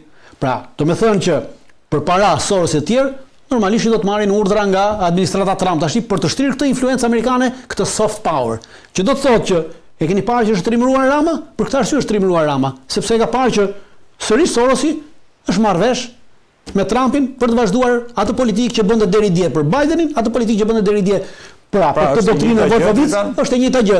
Dhe tashmë çdo pjesë tjetër e kësaj Shqipërie është në mshirën e zotit Rama, i cili është njeriu dhe projekti i Sorosit në Shqipëri. Dritan, ndërkohë që të mos hyjmë detaje se kjo bëhet pastaj në raport me Rusin, fjala vjen. Në raport me Rusin nuk ka asgjë raport. Duhet kem një raport me Rusin thotë të njëjtën gjë. Rusia domethënë është shprehur, le të themi, në favor. Kremlini thotë që strategjia e sigurisë domethënë përshtatet gjërësisht. Unë mendoj që Kremlini është duke lozur. Unë nuk i besoj Kremlinit në këtë aspekt. Mendoj që Kremlini është duke lozur këtu, duke krijuar idenë amerikanëve që po neve e kemi hëngër këtë llokumin që juve po na thoni. Në realitet që llokumin e kanë hedhur në banjo, nuk e kanë hëngër. Pra nuk i besoj rusëve në këtë aspekt. I thonë e kanë thjesht për mashtrim politik për ego të Trumpit, duke qenë se Trumpi ka futur duart shumë në këtë strategji, pra është mburur shumë, dy faqet e para janë vetëm mburrje të Trumpit, se sa luftra kanë bllokuar, sa ashtu si ka jetuar para Amerika. Dhe ata duke parë këtë egon e madhe, të shtyrën strategji dhe janë duke nuk është zbutur fare për arsye sepse aty thotë se përcakton qartësisht, thotë që neve do të ndërpresim, do të ndërhyjmë që asnjë fuqi tjetër të mos ndikojë mbi Evropën, e përcakton, po cila është fuqia që pretendohet do ndikojë mbi Evropën? Rusia. Pra asnjë fuqi tjetër rajonale thotë ndikojnë mbi Evropën. Cilat janë fuqitë rajonale që ndikojnë mbi Evropën? Rajoni është vetëm Rusia, se Kina nuk është aty. As Irani s'është aty, as India s'është aty. Pra është vetëm Rusia ajo që ndikon, por nuk ja përmend emrin. Pra do të ndryhim në Evropë që kjo mos ndikojë, që Evropa të mbetet evropiane dhe mos bjeri nën ndikimin e një fuqie tjetër të asaj hemisfere. Përcakton qartësisht, pra flasim me hemisfera tashmë. Të njëjtën gjë thotë edhe për hemisferën perëndimore, pra hemisferën e Amerikës Latine, që ne do ndryhim për të ndaluar çdo lloj ndikimi të çdo lloj fuqie tjetër që është përtej oqeaneve, për të ndikuar në hemisferën tonë dhe që nuk është pjesë e kësaj hemisfere. Pra kush janë përtej oqeaneve?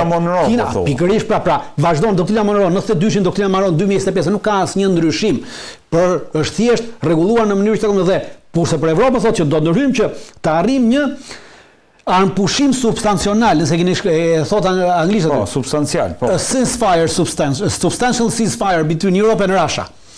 Pra kur thotë substantial ceasefire, një armpushim substancional ndërmjet Evropës dhe Rusisë. Po cili është ky armpushimi? Po tha për Ukrainën, sepse aty po lufton Evropa me Rusinë dhe me NATO-n, në Ukrainë.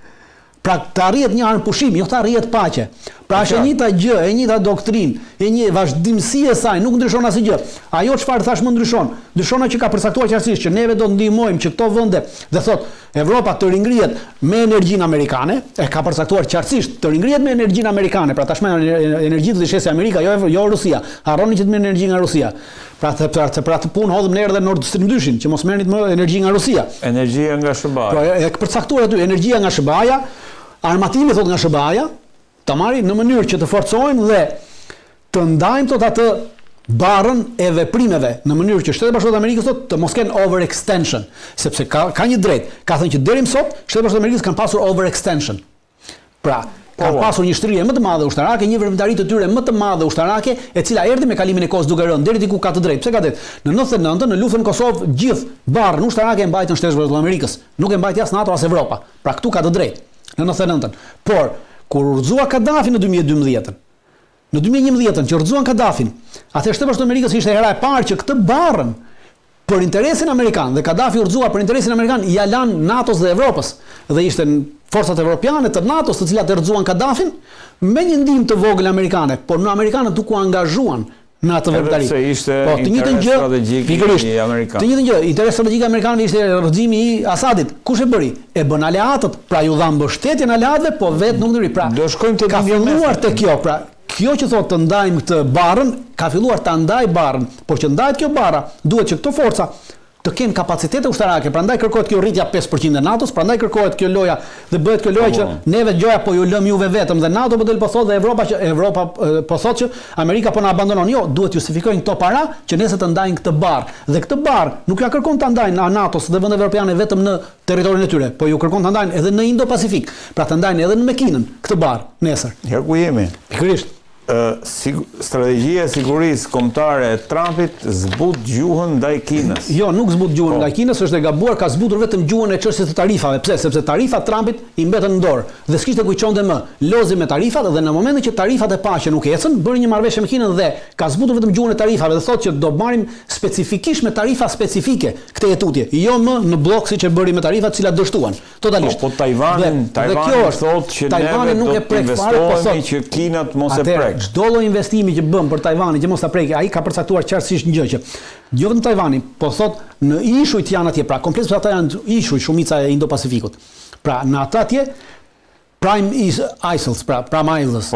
Pra të gjitha ato ishujt primar që janë atje do t'i forcojmë, do të jemi që të hyjmë në marrëveshje me to që të kemi më shumë prezencë të tonën atje. Dhe përveç prezencës tonë, thjen edhe aleatët tanë të kenë prezencë atje. E njëjta gjë që thotë doktrina Wolfowitz, pra doktrina Wolfowitz thotë e ka përcaktuar në të tretën, e ka përcaktuar në qëllimin e tretë strategjik. Qëllimi i tretë strategjik, doktrina Wolfowitz thotë, the third goal is to prelude any hostile power from dominating a region critical to our interest. Pra, qëllimi i tretë i kësaj doktrine është të ndalojmë çdo lloj fuqi tjetër armike të dominojë rajonet kritike për interesin tonë. Dakor. And also thereby to strengthen the barriers against the re-emergence of global threat to the interests of the US and our allies. These regions include Europe, East Asia, Middle East, Persian Gulf, Latin America. Pra, në 92-shin këto rajone. E njëjta gjë, edhe në 2025-ën, po të njëjtat rajone i ka ndarë Trumpi me kapitullin vetë. Pra, është e njëjta gjë, nuk kemi asnjë ndryshim. Vazhdon e njëjta doktrinë, vazhdon e njëjta tentativë hegemoniste e anglozionizmit, të cilët për shkak se dikur Enver Hoxha e thoshte anglozionizëm, dhe tash ne po të themi anglozionizëm, do na quajnë enverista dhe na kemi dëshuar ne quajmë deep state. Nëse do ishte kështu dritan anglozionizëm, po themi që Trump pranon që jemi ende në një botë unipolare, ndërkohë që Trump thotë se Amerika force. Dëshiron ta mbajë këtë botë unipolare. Pra nuk jemi aktualisht në botë unipolare, por ajo çfarë Amerika po bën, po kërkon të mbajë këtë botën unipolare të 92-shin nëpërmjet kësaj. Por në një mënyrë më soft, më ashtu pa rënë direkt, pa konfrontime direkte. Konsideron Kinën si sfiduesin kryesor të Shtetet Bashkuara të Amerikës. E konsideron si sfidues, jo si sfidues, por e konsideron në zonën e vet kritike, pra në zonën atje thotë në Indo-Pacifik, e ka quajtur në zonë në Azi. Në Azi e quan. Pra kjo që thotë doktrina Wolfowitz, regional critical, pra dominating a region critical to our interest. Pra ka përcaktuar në rajone dhe përcaktimin në rajone, pse e ka bërë të loj? Për të krijuar idenë dhe për të thënë që shiko, nuk jemi në një botë multipolare. Se po të ishim në një botë multipolare, atëherë do të ishte për gjithë botën Kina problem për ne. Po, kjo është Wolfowitz. Në rajon, po pra edhe Trumpi thotë. Edhe Trumpi e njëjta gjë. E njëjta gjë, po thotë idenë që pra në rajonin atje prandaj ka ndarë me rajone. Thot Azia, pra në Azi Kina është dominante dhe po atë në Azi kemi edhe ne me interesa dhe këtu prasaj ne du ta lejojmë Kinën që të cënojë interesat tona në këtë territor. Prandaj ka përcaktuar kapitullin vete. Pra është ajo që thot Wolfowitz, from dominating a regional critical to our interest. Pra i ka ndarë në rajone. Pse ka bërë dhe Trump i ndarë në rajone? Sepse po ta bëj globale, atëherë domethënë automatikisht ti pranon zyrtarisht që ti bota nuk është më unipolare dhe ty të ka humbur hegemonia, të ka humbur universaliteti. Por që mos të pranuar humbjen e hegemonisë, ti e ndan në rajone botën. Pra, ne luftojmë për rajonet, për hegemoninë ne përsërisht e kemi, por nuk do thotë që edhe në këtë strategji nuk ka ndryshuar as pak strategjia ndaj Tajvanit. Tajvani nuk njihet si shtet nga Shtetet Bashkuara të Amerikës, nuk ka ambasadë Shtetet Bashkuara të Amerikës në Tajvan, nuk ka ambasadë Tajvani në Shtetet Bashkuara të Amerikës, Tajvani nuk është antar i Shtetit Kombeve të Bashkuara, pra nuk ka ndryshuar asnjë gjë në raport me Tajvanin, ka ndryshuar vetëm me ekspansionin ekonomik kinez. Dhe ushtara kinez në atë rajon, po jo në gjithë botën. Dritan, po në lindjen e mesme, sepse thuhet dhe në Afrikë, duket sikur e ka ulur, e ka reduktuar fokusin, edhe ndërkohë që për këtë ka ndihmuar akordet abrahamike dhe këtu ka bërë prioritet tregtinë, energjinë, mineralet, rrugët e anijeve dhe gjëja tjetër që ka domethënë prioritet është garancia për sigurinë e Izraelit. Atëherë nuk ka munguar garancia për sigurinë e Izraelit, edhe është siç e lexova te doktrina Wolfowitz ndan, doktrina Wolfowitz përcakton Middle East dhe Persian Gulf. Pra, dakord? Kurse doktrina Trump, çfarë thotë? Doktrina Trump nuk shkon për ta përcaktuar qartësisht Middle East dhe Persian Gulf, por çfarë thotë? E përcakton Middle East, po jo Persian Gulf. Persian Gulf përcakton një aspekt tjetër dhe thotë, doktrina Trump thotë, we want to prevent an adversary's power from dominating the Middle East. Pra ne duam të ndalojmë si dole kundërshtarit për të dominuar lindjen e mesme. It's oil and gas supplies. Pra furnizimet me gaz dhe me naftë. And the checkpoints through which they pass while avoiding the forever wars. Pra the checkpoints through which they pass. Cilat janë checkpoints që pass? Gjiri persik, sepse në gjirin persik pra e ka shmangur fjalën gjiri persik. Pra e ka shmangur gjiri persik, kanali Suezit. Ka shmangur tok fjalë që gjiri persik, por ka thënë në për checkpoints, në për pikat kryesore, ku kalon. Po aty kalon gjirin persik. Pra është e njëjta doktrinë, vetëm se ka ndryshuar mënyrën e të shprehurit dhe të fjalisë, nuk ndryshon asgjë. Which they pass while avoiding the forever wars. Pra duke anashkaluar luftrat e përhershme. Pra nuk do të bëjmë luftë përhershme, do bëjmë si ajo lufta që bëm, lufta 12 ditore. Pra do të fusim një proxy dhe më pas neve do ndërhyjmë në fund. Pra ky është interesi edhe i forcimit të aleatëve nga ana ushtarake, thotë. Prandaj aleatët duhet të forcohen ushtarakisht, që të përdoren si proxy nga Shtetet Bashkuara të Amerikës. Pra këtë ka kuptuar Trumpi dhe po i përdor aleatët si proxy, jo më. Po kjo që ka reduktuar fokusin, nuk ka reduktuar asnjë fokus dhe për ta vërtetuar atë që gjithku që nuk ka reduktuar asnjë fokus, po them vetëm një fakt shumë të thjeshtë. Fakti shumë i thjeshtë është që para një jave, ditën kur kjo strategji doli, në atë ditë Shtetet Bashkuara të Amerikës kanë inauguruar konsullatën më të madhe në botë. Konsulat, jo ambasadë, mos i ngatrojmë gjërat. Konsulata nuk është ambasadë. Po. Konsullatën më të madhe që Shtetet Bashkuara të Amerikës në botë dhe çdo vend më e madhe në botë nga çdo lloj vendi tjetër në qytetin e Irbilit në Irak. Qyteti i Irbilit i përket Kurdistanit iraken, i cili është krahinë autonome. Dhe kanë inauguruar konsullatën më të madhe në botë, 206.000 metra katror. Është konsullata në Irbil. Në kundërshtim, ka kundërshtuar për këtë qeveria irakene, qeveritë e rajonit, pra. E qartë. Dhe kjo tregon vetëm ky fakt. Në daljen e kësaj tregon që nuk ikën Amerika nga linja mesme dhe do të qëndrojë atje. Pra vazhdon hegemonia. Jo që do iki, po reduktimi. Jo, nuk ka as reduktim, sepse të bësh një konsullat 206.000 metra katror, kjo nuk do të thotë reduktim. Iran vërdall gjithë botës në Ballkan se skemi. Në fund po them që pra jemi te ajo që thot populli shqiptar që ujku qimen e ndron por zakonin se harron. Në Ballkan nuk ndryshon asgjë, për arsye se ka përcaktuar në këtë doktrinë që ka nxjerr Trumpi, e ka përcaktuar në pjesën e Evropës që nuk do të lejojë dhe thot përcaktisht, nuk do të lejojmë asnjë dalje, pra. Një sekond.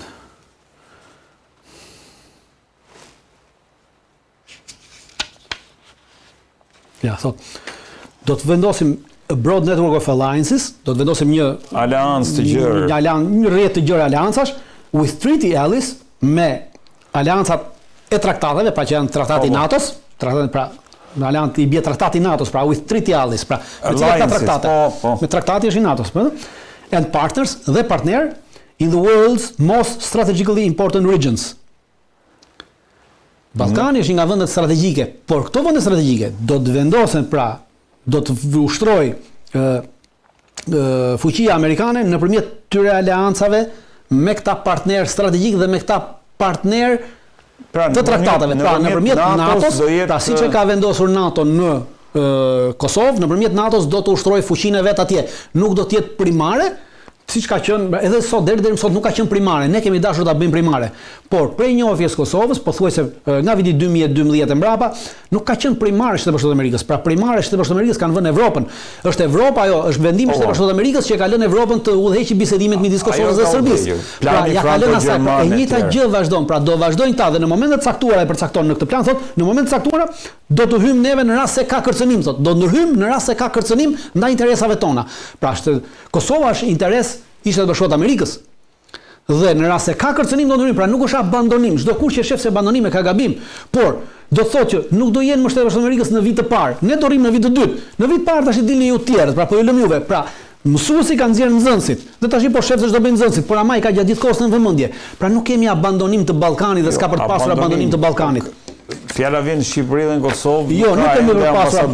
Jo, nuk kemi për pasur abandonim të Ballkanit. Unë besoj që nuk ka nevojë më tashmë sepse që thuhet për sa pra të gjitha ato zona ku influenca amerikane do shtohet nuk ka asnjë nuk kemi asnjë ndryshim nga doktrina e vitit 1992 e cila ka qenë doktrina që kanë hequr të gjithë presidentët, kanë ndjekur gjithë presidentët amerikanë deri më sot. Edhe Trumpi po vazhdon të njëjtën doktrinë vetëm se e ka formuluar me fjalë të tjera. Pra, edhe Trumpi, pavarësisht se të gjithë e votuan dhe edhe ne që s'kishim asnjë drejt vote në Shqipëri, përfshi edhe mua, jam një nga përkrasët e Trumpit fillim, sepse menduam me fjalët e bukura se do luftonte Deep State-in, pra u mashtruam, harruam që politika është propagandë. Dhe neve kujtuam se është me të vërtetë. Trumpi doli me që do luftoj Deep State-in. Ndërkohë që Deep State-in harruam që Deep State-i është anglozionizmi. Por Trumpi është anglozionist. Mjaftoni të shihni qëndrimin e Trumpin ndaj Izraelit në luftën kundër Palestinës dhe kundër palestinezëve. Pra do ta kuptoni që kemi të bëjmë me një anglosionist. Dhe duke qenë anglosionist dhe duke qenë se Deep State është anglozionizëm, atëherë ky është pjesë e këtij Deep State-i, vetëm se na hodhi hi syve të gjithëve, duke na thënë që do luftonte Deep State, pra do luftonte vetveten. Askush nuk mund të luftojë vetveten. Pra do të vazhdojë e njëjta gjë. Që tentatimi i Amerikës për të mbajtur hegemoninë, për të mbajtur këtë hegemoni që ka pasur, sado dhe për të krijuar idenë se bota nuk është multipolar, biles në një pikë të caktuar, e ka përcaktuar qartësisht ku thotë për çështje të dollarit. Pra thotë ne një sekond. Jo, s'ka problem, jo. Ja se kam. Se vazhdon me dollarin. Absolutisht e përcakton qartësisht. Ideja që do të mbroj dollarin, por normale është të mbroj dollarin tash se.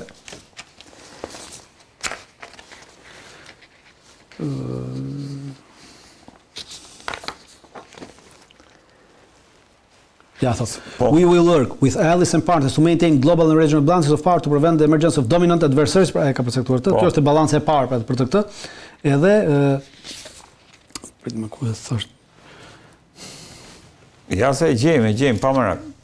Po, thot ne do të vazhdojmë to keep the dollar's global reserve currency status. Statusin e dollarit. dollarit. Për të mbajtur statusin e dollarit. Pra do të vazhdojmë për të. Po pikërisht se statusi i dollarit është bota unipolare. Pra për shkak të asaj se një pjesë e botës tashmë ka filluar dhe bën tregti pa dollar.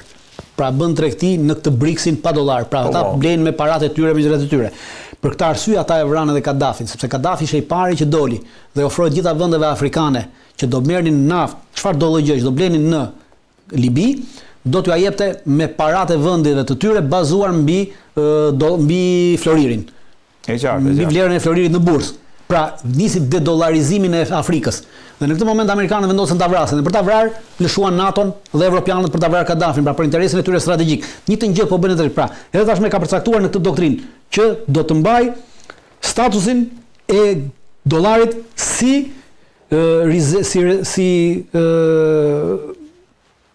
currency, reserve currency global pasi. Si monedhë e botës, si monedhë globale. Pra ky është qëllimi, pra kjo është tentativa e hegemonisë, sepse këtu është hegemonia. Bota ka qenë unipolare deri para 23-shit, sepse çdo gjë paguhej me para. Tashmë ka filluar deri diku bipolare sepse një pjesë e botës nuk po blen më me dollar. Pra ky është problemi. Dhe ky e përcakton këtë strategji që do mbajmë këtë gjë. Njëjtën gjë thotë edhe Volvovici në 92-shin. Pra nuk kemi asnjë ndryshim. Mjafton nuk kemi dashur, pra ata që kanë kundërshtuar të që e kanë nxjerrë sikur ka pasur ndryshim, kanë lexuar atë çfarë duan të lexojnë dhe nuk kanë lexuar atë çfarë duhet të lexojnë. Olc, prej domethënë u mbush një vit ka patur festime në Siri ditën e djeshme që në një farë mënyre festonin një vit nga rënja e Asadit.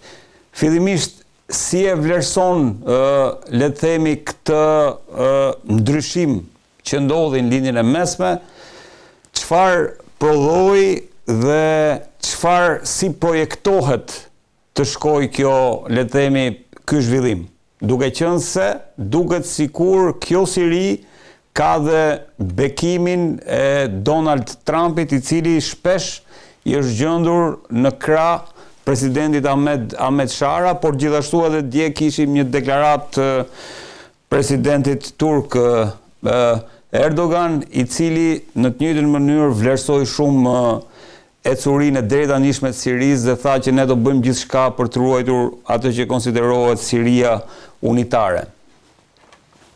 E para, festimet që janë bërë dje në Siri janë festime që i ka organizuar regjimi i Ahmed al-Sharës, një regjim i cili është i dobët, ku nuk ka kontroll në shumë zona të vendit.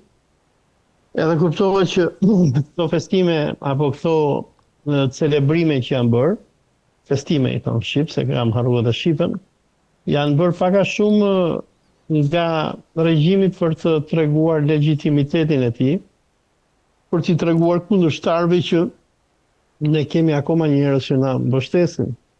Megjithatë, festimet që janë bërë dje janë festime që nëse shohim atë pikturën më të madhe të lindjes mesme, janë festime që bëhen nga një regjim quisling pro-amerikan dhe pro-izraelit, i cili në datën 8 dhjetor 2024 rrëzoi nga pushteti sundimtarin e fundit arab, që ishte Bashar al-Assadi, i cili nuk pranonte që të bënte paqe me Izraelin. Dhe festimet e Ahmed al-Sharës janë pak a shumë sikur festimet e Anwar Sadatit, për personat që janë të vjetër apo që kanë lexuar historinë e lindjes mesme, pasi Anwar Sadati nënshkroi paqe me Izraelin dhe i tradhtoi palestinezët dhe shiti çështjen palestineze, regjimi egjiptian i Sadatit u mbështet me para, me propagandë nga amerikanët dhe zionistët. Dhe Anwar Sadati është vrarë në ditën kur regjimi egjiptian e asaj kohe po festonte marrëveshjen e paqes që kishte bërë me Izraelin. Po çfarë ndodhi Anwar Sadatit është që një komando ushtarësh egjiptian, e udhëhequr nga Khalid Istanbuli, dolën nga turma e ushtarakëve dhe shkuan dhe vranë Anwar Sadatin. Dhe edhe festimet që ka bërë Ahmed al-Shara janë pak a shumë sikur festimet e Anwar Sadatit, por duhet kuptojmë që në Siri ka një urrejtje të madhe ndaj Sharës, apo ndaj Abu Muhammed al-Gjolanit, ku që nga grupet alevitet, të krishterët, duruzët, sunitët që janë patriotë, që nuk e shesin Palestinën, palestinezët, alevitët, shiitët e të tjerë, të gjithë e urrejnë Ahmed al-Sharën dhe shikojnë atë si një tradhtar. Tani nëse shohim foton më të madhe, është që tani jemi një vit mbrapa dhe ne në emisionin tuaj i kemi mbuluar këto tema dhe thamë që kur rrëzua Asadi, që thamë që kjo është një humbje e madhe për çështjen palestineze. Dhe kur shohim tani një vit mbrapa, ne shohim që Siria është kthyer në një Arabi Saudite apo në një Jordani numër 2, ku organizatat palestineze që rezistonin ndaj Izraelit janë mbyllur në vend, shumë veprimtar pro-Palestinës janë futur në përburgje. Në anën tjetër, presidenti Donald Trump ka pritur në Shtëpinë e Bardhë si hero Ahmed al-Sharën, ky person që përpara një viti ishte në listën e terroristëve amerikan, për të cilin i jepeshin $10 milion për ta vrarë. Tani më është hequr nga kjo listë, është bërë një njeri i nderuar dhe i respektuar në Shtëpinë e Bardhë. Tani pse është gjithë kjo dashuri e madhe e administratës zioniste amerikane ndaj Ahmed al-Sharës? Është thjesht se Siria ishte bastioni më i madh në botën arabe i rezistentët për shtirimin e Palestinës. E tani që Siria i është bashkuar grupit të tradhtarëve arab, ai është i mirë pritur në Washington dhe të gjithë udhëheqësit zionist amerikan e shohin Ahmed Sharën si tradhtari i cili i duhet Amerikës. Domethënë, Ahmed al-Shara është pak a shumë sigur kryeministri Vichy i Francës në kohën e luftës dytë botërore, kur Hitleri rrëzoi qeverinë demokratikisht të zgjedhur franceze dhe vuri një kukull Vichin si president të Francës, jo kryeministër, dhe Vichyja bënte ato që i kërkonte Hitleri. Pra kemi një qeveri quislinge, një qeveri tradhtare. Ndërkohë, ajo që vihet e re gjatë këto 2-3 javë, domethënë që ka mbuluar, vihet e re një përpjekje për ta destabilizuar dhe për ta çuar në kaos Sirin. Ka parajmërime edhe nga, le të themi, agent apo ish agent të shërbimit sekret izraelit që parajmërojnë një përmbysje apo një destabilitet për Sirin, i cili po afrohet. Sa i mundshëm është ky kaos apo ky destabilitet që parajmërohet, sepse ka të tjerë që thonë që mund kemi një përplasje të Turqisë edhe Sirisë, Turqisë dhe Izraelit në Sirin, pra Siria mund kthehet në një fushë betejë përplasjesh të interesave të Turqisë, të Iranit, të Izraelit, të Rusisë nëse do, sigurisht Shtetet Bashkuara të Amerikës janë aty dhe kanë premtuar që do ndërtojnë edhe një bazë ajrore së fundmi. Pra, në këtë vit, a mendon se janë shtruar ato që konsiderohen shinat e stabilitetit Siris, apo ende Siria vazhdon të mbetet një rrezik i madh për destabilitetin e rajonit? Përpara se dalte pyetja juaj, më bëj që më lejo të korrigjoj veten. Domethënë, kur fola për Francën e regjimit Vichy, se bëra një lapsus, Vichy quaj qyteti ku u themelua qeveria quislinge franceze, por personi që e drejtoi regjimin kolaboracionist francez ishte marshalli Philippe Pétain. E quajte Vichy më herët gabimisht. Tani, dalim të pyetja juaj po. Më thënë, Siria vazhdon që jetë e destabilizuar, ku përveç grupeve të ndryshme të luftëtarëve arab, iranian, sirian, palestinez, të cilët e shohin këtë Ahmed al-Sharën si tradhtar, kemi përplasje të interesave gjeostrategjike në sidomos të Turqisë me Izraelin. Domethënë, zyrtarët e lartë Izrael, më i fundit ka qenë edhe shefi i shtabit Izraelit, po thonë në mënyrë të përsëritur që lufta jonë e ardhshme do të jetë me Turqinë. Nga që regjimi Bashar al-Assadit kur u rrëzua me bashkëpunimin e amerikanëve me turqit kundër influencës iraniane. Dhe ndërsa amerikanët që shohin foton më të madhe dhe që i shohin këta turqit si quislinget të tyre apo aleatët të tyre në stabilizimin e lindjes mesme, nga në Izraelit nuk shihen të tillë, nga që Izraeli nuk e pranon ekzistencën e Sirisë. Por, sigur kemi përmendur edhe në biseda të tjera që kemi bërë, rrëzimi i Bashar al-Assadit ka qenë i koordinuar ndërmjet Rusisë, Amerikës edhe Turqisë. Pa ndërhyrjen turke, pa koordinimin turk, rrëzimi i Assadit ndoshta do të ishte i pamundur, por nga pala izraelite kjo gjë nuk pranohet, nga që sipas Netanyahut nuk ekziston diçka si Siria. Izraelitët duan që Sirin ta ndajnë, ta fushtojnë, ta aneksojnë, nga që edhe në ideologjinë e tyre biblike, tokat e Sirisë duhet t'i takojnë Izraelit madh. Kjo është arsyeja pse Erdogan tha që ne jemi për një Siri, domethënë unitare. Po, nëse Turqia një nga arsyet që ka hyrë në konfliktin sirian që në vitin 2010, e para ka të bëjë me shqetësimin që ata kanë me Kurdistanin sirian.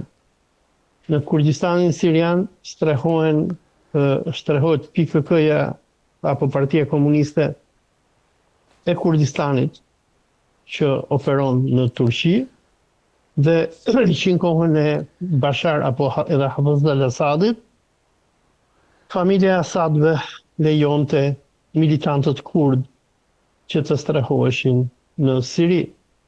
Dhe tani në anën tjetër çfarë Izraeli po mundohet dhe dëshiron të bëjë, është që ta ndaj Sirin de facto edhe de jure, duke krijuar një Kurdistan, një Druzistan edhe një Sunistan, ndoshta një Alevitistan. Për Turqinë këto janë të papranueshme, nga që këto gjëra që Izraeli do të bëjë, që ta ndaj Sirin, kërcënojnë drejt për drejt integritetin territorial të Turqisë. Turqia ka pothuajse 1/3 e popullsisë së saj kurde dhe një përqindje shumë e madhe e turqëve janë alevit bektashian. Dhe nëse Izraeli do të krijojë një shtet për kurdët, një shtet për duruzët dhe një shtet për alevitët, kjo do të japi krah minoriteteve etnike dhe fetare që ekzistojnë në Turqi, ku edhe ato do të kërkojnë që të krijojnë shtetet e tyre.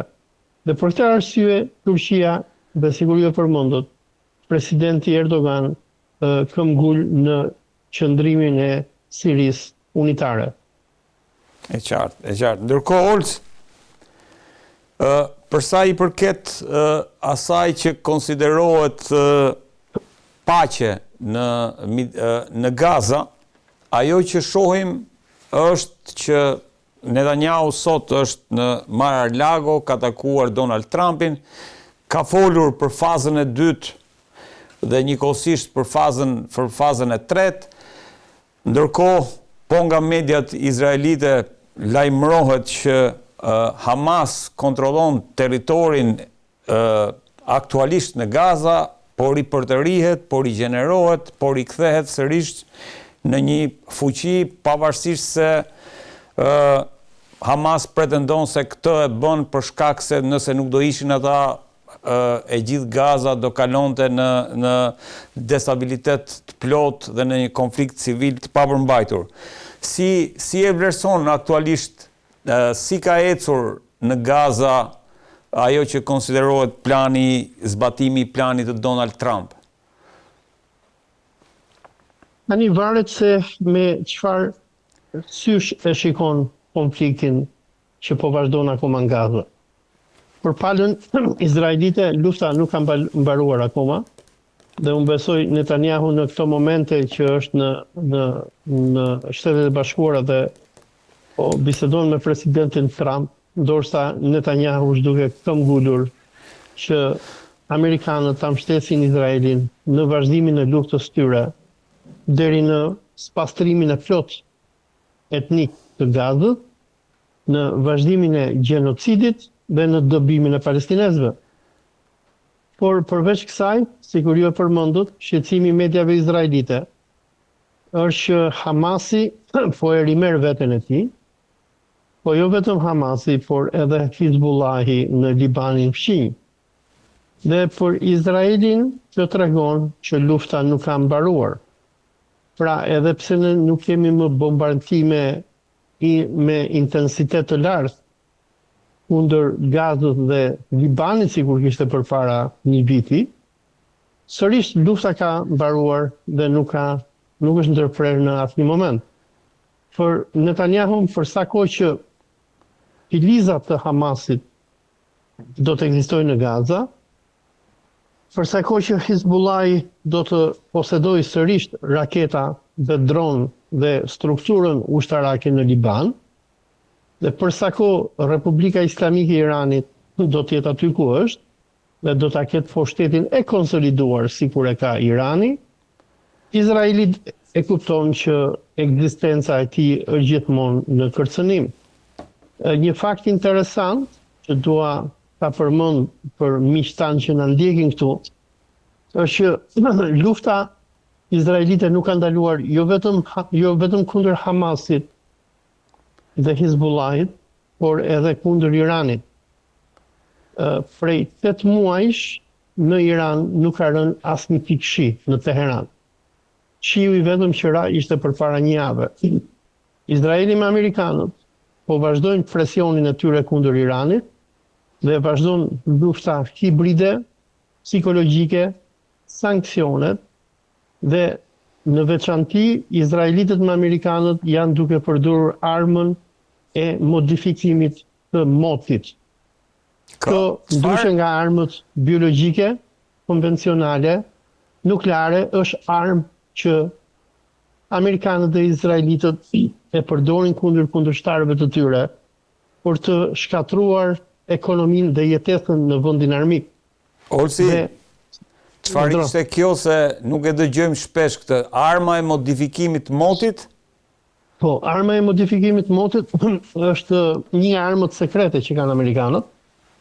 Se amerikanët kanë shumë armë dhe teknologji sekrete, sikur bërja e shkaktimit tërmeteve me shpërthime nëntoksore nukleare etj. Dhe një nga armët që izraelitët dhe amerikanët janë duke përdorur kundër Iranit është arma e modifikimit të motit. Çfarë do të thotë kjo? Është që në vendet fqinje me Iranin, që është Kurdistani i Irakut, Emiratet, Arabia Saudite dhe Bahreini, amerikanët dhe izraelitët janë duke përdorur avion të cilët sulmojnë rreth, apo ai njihet ndryshe si procesi i mbjelljes së rreve, hedhin kimikate në re dhe këto re që janë të ngarkuara me ujë nuk vazhdojnë udhëtimin e tyre drejt Iranit qendror që është Teherani, që të kalojnë nëpër shkretëtirat e Gjirit Persik, nëpër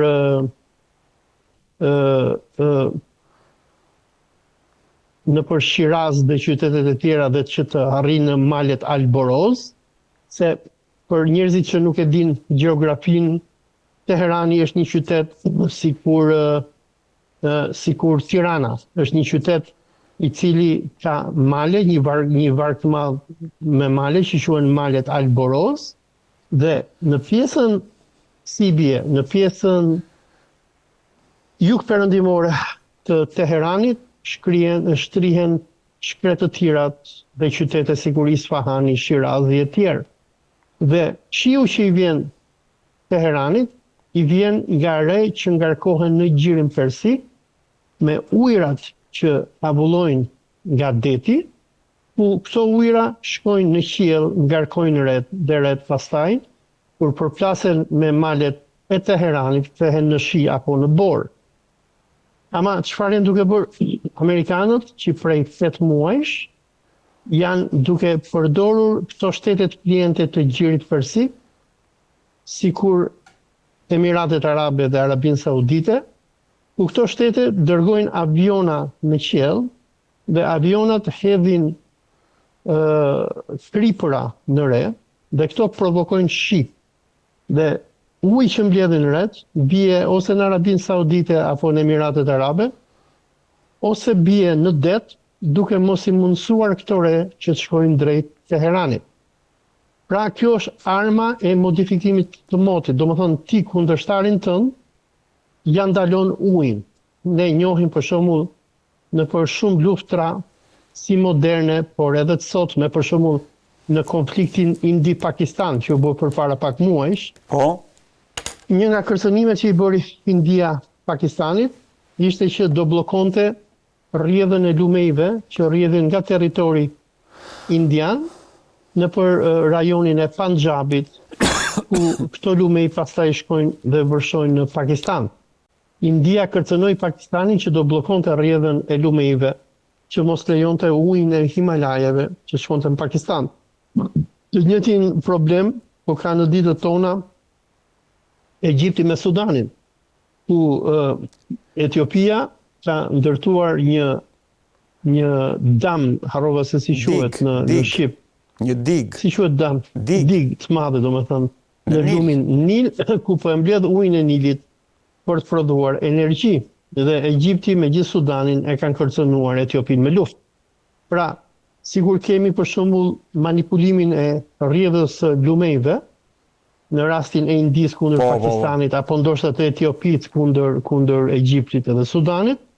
Në rastin e Iranit çfarë po bëhet është që amerikanët dhe izraelitët në gjirin persik, por edhe në Kurdistanin e Irakut, në malet e Kurdistanit, janë duke përdorur avion për të ndaluar dërgimin e shiut, dhe nuk ka ndodhur ndonjëherë në historinë e Iranit që qytete si Teherani të kenë 8 muaj pa shi. Dhe kjo ka shkaktuar kriza shumë të mëdha, si energjetike, ashtu edhe ujore, saqë presidenti iranian Pezeshkian ka paralajmëruar që iranianët do të detyrohen që edhe të evakuojnë Teheranin, nga që s'ka ujë të pishëm. S'ka ujë të pishëm. E frikshme kjo. Unë pash që pati rreshje dhe pati përmbytje në Iran dhe thash se mbaroi kjo. Përmbytjet për rreshjet ndodhen në rajonin e Lorestanit, po Lorestani është shumë larg Teheranit, është si më thon tani harta e Shqipërisë është shumë e vogël, po fjala bie si ti të presësh shi në Tiranë, ku jeton gjithë popullata, por shiu të bjerë në Dibër.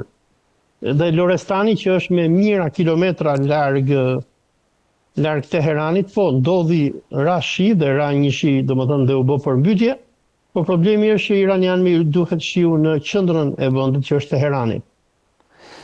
Olc, një pyetje të fundit, nuk e di a e ke ndjekur strategjinë e re të sigurisë presidentit të Shtetet Bashkuara të Amerikës, në fakt, edhe pse është presidenti Trump ai që i ka vënë vulën, në lidhje me lindjen e mesme. Si e vlerëson si strategji? Me sa unë kuptoj, presidenti Trump kërkon që të ketë stabilitet në botën arabe. Ai mendon që ai ka arritur fitoret më të mëdha për zionizmin, dhe këto fitore janë goditja ndaj Iranit, shkatrimi i programit nuklear iranian, dhe vrasja e presidentit Raisi, shkatrimi i Hamasit dhe i Hizbullahit, dhe fitoria më e madhe sipas presidentit Trump është rrëzimi Bashar al-Assadit dhe vendosja e një agjenti amerikan në krye të Sirisë që është Ahmed Shara. Dhe sipas presidentit Trump ai kërkon që tani të ketë stabilitet në linjën e mesme, ku kuptohet që amerikanët do t'i kthejnë edhe i kanë kthyer të gjitha vendet arabe në kolonitë të tyre. Ajo që ju përmendëm më herët që amerikanët do të hapin bazë ushtarake në Damask, kjo do thot pak a shumë pushtimi i Sirisë. Siria ka qenë një vend i pavarur që pas luftës së dytë botërore, kur dëboi kolonialistët francezë. Po tani që kanë ikur francezët, po vinë amerikanët dhe Siria është kthyer pak a shumë në një protektorat amerikan, sigurisht edhe Iraku, sigurisht Katari, Kuwaiti, Arabia Saudite, Bahreini e tjerë. Pra, domethënë presidenti Trump tani do stabilitet, të gjitha regjimet arabe që janë fukulla, ku Siria që ishte vendi i fundit rebel u shkatërrua, dhe Trumpi do që të ketë stabilitet në lindjen e mesme në mënyrë që ushtria amerikane të përqendrohet në Amerikën Latine, në vende sigur Venezuela dhe Kuba, dhe më pas sulmin final ta bëjnë kundër Kinës. Pra, Irani, si thot ky dokument, Olsi, ka kaluar në plan të dytë pra sipas dokumentit them. Pra nuk do kemi. Irani ka kaluar në plan të dytë, nga që sigur thot edhe presidenti Trump, ne e shkatruam programin nuklear iranian, dhe për më tepër u shkatrua boshti i rezistencës, apo ato që izraelitët quajnë rrefi i zjarit, që Izraeli kishte ndërtuar për qark, Irani kishte ndërtuar për qark Izraelit. Hizbullahi është dobësuar, Hamasi pothuajse është shkatruar, Siria u pushtua, dhe domethënë për presidentin Trump është game over. Iranianët janë dërguar 2000 kilometra larg nga kufiri me Izraelin. Dhe presidenti Amerikan kërkon që Izraeli mos ta provokojë më Iranin. Irani do të qëndrojë nën sanksione, do të goditet me këto armët e modifikimit të kohës, të motit, që do të thotë mundësisht i krijojnë kriza ujore, ekonomike, financiare, teknologjike Iranit, me shpresën që në Iran populli do të shohet dhe do të rrëzoj qeverin revolucionare islamike. Sepse Trumpi e kupton që, apo e pa më saktë, në luftën 12 ditore, që Irani edhe pse u godit shumë keq dhe në mënyrë të pabesë nga izraelitët me ndihmën britaniko dhe amerikane, ishte fuqi që të kundërpërgjigjet. Dhe filozofia e Trumpit është tani ne Iranin e kemi rrethuar, ja kemi marrë bazat e tia, shtetet arabe i kemi kthyer të gjitha në kuislinge të Izraelit. Izraeli do të bëjë çfarë të dojë me palestinezët, ta harrojmë Iranin nga që nuk na duhet. Pra fokusi Amerika Latine dhe Dhe Kina. Dhe Kina dhe në Amerikën Latine po shikosh presidenti Trump po sulmon qeverit socialiste komuniste, sikur Kuba, Venezuela, Honduras e tjerë. Pse i sulmon Trumpi këto? E para Trumpi po ribën apo risjell doktrinën Monroe, që u sol që në shekullin e 19 nga presidenti amerikan James Monroe, ku amerikanët nuk lejonin asnjë fuqi të huaj që të ndërhynte në Amerikë. Dhe pak a shumë Trumpi e shikon Kolumbinë, Venezuelën dhe Kubën si ekstensione të Kinës, të Rusisë dhe të Iranit. Dhe ngjelet për të parë nëse Trumpin do ta lëjë që të hyjë ushtarakisht dhe të përmbysi qeverinë revolucionare të Nicolas Maduros në Venezuelë dhe të instaloj një regjim kukull, dhe ndoshta mund ta bëjë të njëjtën gjë edhe në Kolumbi, por edhe në Kuba. Kubën hë për hë, amerikanët e trajtojnë sigur Iranin, Kuba është në sanksione të papara, njerëzit vuajnë në Kubë nga varfëria, nga mungesa e rrymës elektrike dhe është një mjerim i papar. Dhe sipas Trumpit ai kërkon që ti rrëzoj të gjitha këto qeveri socialiste, komuniste, marksiste që ekzistojnë në Amerikën Latine, që më pas ta ketë rrugën e hapur për të sulmuar Kinën.